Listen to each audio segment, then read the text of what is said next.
Chers amis, le don d'intelligence nous permet d'entrevoir la grandeur de Dieu. C'est pourquoi Denis conclut sa théologie mystique ainsi. C'est au-dessus de toute affirmation que réside le Dieu unique et parfait, comme aussi au-delà de toute négation. Voilà l'excellence de celui qui est absolument affranchi et au-delà de tout. Nous avons vu précédemment que seule l'amitié permet qu'un petit ne soit pas écrasé dans sa relation avec un beaucoup plus grand que lui. La première sensation que produit le don d'intelligence, c'est d'être écrasé par la grandeur de Dieu et nous fait découvrir notre pauvreté. Cette connaissance ne devient bienfaisante pour nous que lorsqu'elle engendre l'humble adoration de la grandeur de Dieu.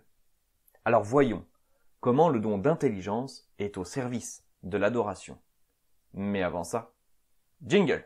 Jingle bells, jingle all the way. Oh, what fun it is to ride in a one-horse open sleigh. L'adoration de la grandeur de Dieu consiste à reconnaître, dans un mouvement de respect et d'admiration, l'absolue transcendance de Dieu. C'est admirer d'amour que nous sommes absolument incapables de comprendre qui est Dieu, parce qu'aimer quelqu'un nous pousse à aimer son excellence. L'adoration consiste justement dans la joie de notre intelligence qui démissionne devant l'immensité de Dieu, et cette démission, Dieu la comble par une sorte d'illumination. Illumination car Dieu se donne à connaître à nous, mais également ténèbres, parce que cette connaissance, l'intelligence ignore ce qu'elle est.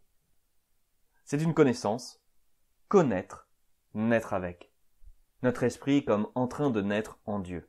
C'est l'adoration mystique, une vie d'intimité, d'esprit à esprit, entre la Trinité et nous. Dans un mariage aimant, la connaissance qu'un homme a de son épouse est bien plus élevée que tout ce qu'il pourrait réussir à en formuler. Et à lui poser des questions précises sur les raisons de telle ou telle façon d'être, il ne saurait bien souvent dire que « je ne sais pas, c'est comme ça », parce que sa connaissance est d'un autre ordre qu'une connaissance purement rationnelle. Elle inclut la rationalité en la dépassant. Aussi, le comble de l'intelligence est de savoir clore ses yeux. La sagesse est alors un dépouillement, la vision de sa totale ignorance que Dieu compense par ses propres dons.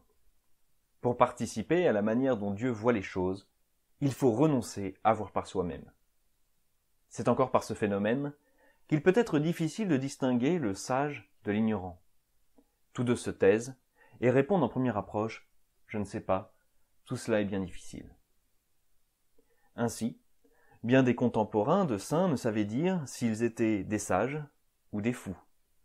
Joseph n'était qu'un simple charpentier pour les prêtres qu'il côtoyait, et Jésus-Christ lui-même fut appelé fou et séducteur par ces mêmes prêtres. Pour conclure, les dons du Saint-Esprit, comme le don de science et d'intelligence, sont au service des vertus théologales.